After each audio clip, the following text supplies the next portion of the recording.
Hi everyone, my name is Justine. I'm the author of the upcoming memoir Paper Thin, which is scheduled to be released April 8th.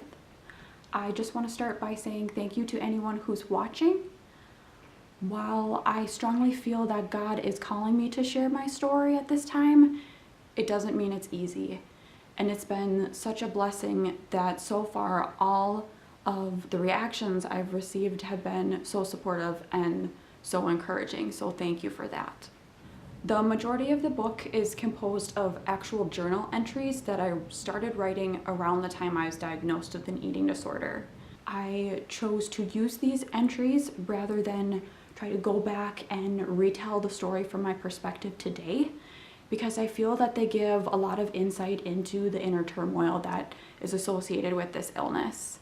I really wasn't doing much of my art at all during that time, so journaling was the only way that I was able to express my frustrations and kind of work through all that was going on internally. And there was no shortage of things going on internally, so I journaled a lot. This is the original journal I started with in 2009, but 5 years later, which is the time span that's covered in the memoir, this is what I was left with.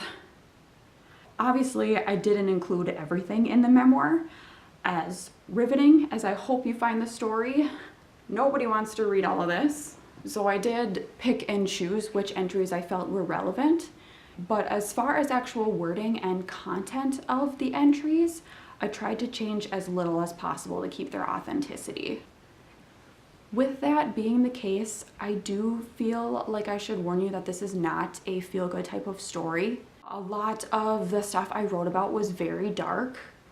For most of the time span the entries cover, I was self-harming, and there were a lot of times when I did think about death and about suicide. I was also very angry. My relationship with my parents was tense, to put it mildly. For a long time, I really didn't believe that anything was wrong with me, and while my parents were fighting with everything they had to get me better, I pushed back against every attempt they made. Both of my parents wrote short entries for the memoir, just to give a little bit of a parent's perspective of the illness. At the time of her passing, my mom had read the full manuscript, and she gave me some critique. We talked about it, which was very helpful. At the time of this video recording, my dad still has not read it. He started to, but I think that the bitterness and hostility that I expressed towards he and my mom, especially in the earlier part of the memoir, was just too painful for him. He did do a write-up for it though, and he will be the first person to get a copy when it comes out, because this story would not have been possible if it weren't for he and my mom. So there's my little disclosure piece. Basically, the book follows my journey from the initial diagnosis to a point in my life when my thoughts and actions were no longer controlled by anxiety about food and weight. The neat thing about the memoir, and really the reason I felt I should get it published, was that what my friends and family saw in me at the time I was sick is very different than what was reflected in my writing. When I was at my worst, from the outside, it looked like I was entirely consumed by the eating disorder, that there was no part of me left to fight it.